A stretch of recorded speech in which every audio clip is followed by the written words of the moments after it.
22 na ang nasawi sa nangyaring pagkahulog ng isang pampaserong bus sa Skyway sa Taguig City kaninang madaling araw. Bukod sa mga nasawi, nasa 20 rin ang sugatan sa pagkahulog ng Don Mariano Transit Bus habang nasa southbound lane at eksaktong dumara naman ang sa ilalim ng West Service Road sa South Luzon Expressway.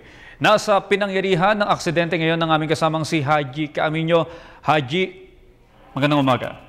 Oo. Magandang umaga sa iyo, Audrey. Tama ka nga riyan, kumpirmadong 22 tao na nga yung nasawi habang nasa 20 yung sugatan matapos nga mahulog yung Don Mariano bus line na may plakang UVC 916 Ashbia, Fairview, Pasita dyan sa lalawigan ng Laguna. Kabilang dyan sa 22 tao na namatay, Audrey, ay yung driver mismo ng closed van na nabagsakan nga nung pampasaherong bus na yan dito sa may West Service Road nga, patungo naman sa may area ng Sukat. Actually, yung pinangyarihan ng aksidente, Audrey, magmula doon sa Skyway, 1 kilometer before ka makarating sa may Sukat exit ng Skyway, at pagbagsak nga dito sa may West Service Road. Pagbagsak daw ng pampasaherong bus na ito, ayon sa nakausap natin na si Ginang Aurelia Mauricio, ang traffic enforcer ng dito sa may Barangay Marcelo Green sa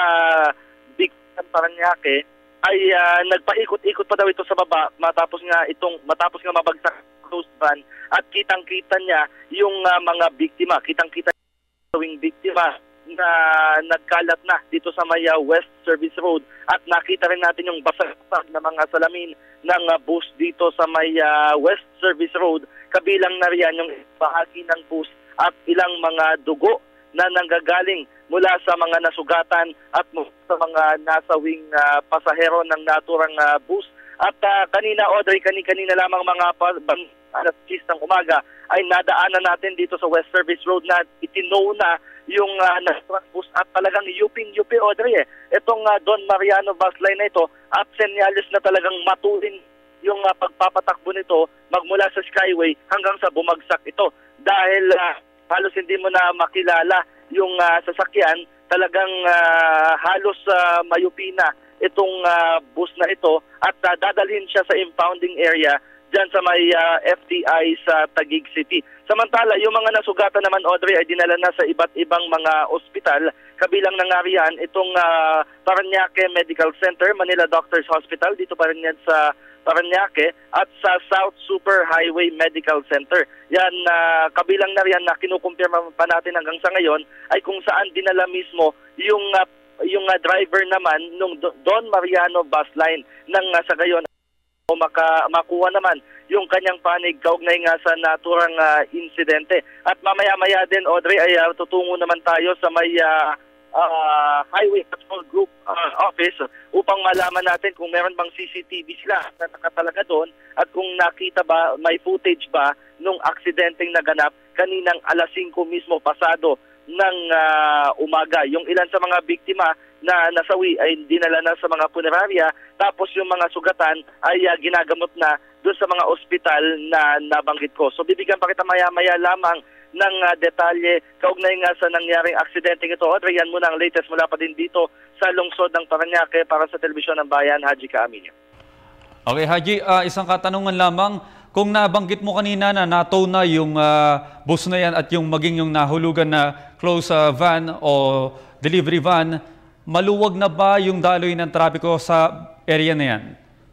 Actually, Audrey, mga 10:45 a.m. ay nakita natin itong bahagi ng southbound lane, South Luzon Expressway patungo ng Alabang. Sa ngayon, medyo may kabagalan pa din yung ng mga sasakyan dahil naipon na nga, naipon na mula Magallanes hanggang dito sa may Bicuna yung mga sasakyan. Kaya naman may kabagalan pa din, moderate to heavy pa din ang traffic situation dito.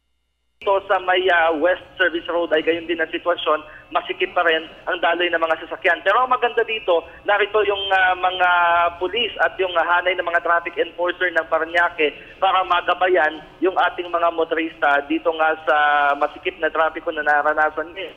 Hindi lamang sa SLEX, kundi maging dito sa West Service Road, Audrey. Okay, Haji, nakakordon pa rin ba yung pinagbagsakan ng bus kahit wala na doon yung bus? Nadaraanan na ba ito? Oo, actually, dito mismo sa may West Service Road, Audrey, bumagsak bumagsak yung bus at nadadaanan na siya. Bagamat nakita natin yung mga salamin, yung mga basag-basag na salamin, yung mga ilang bahagi ng pintura ng bus. Nakita pa natin dito sa may West Service Road, pero nadadaanan na siya ng ating mga motorista at walang kordon na nakatali dito, Audrey. Maraming salamat, Haji Kaaminyo.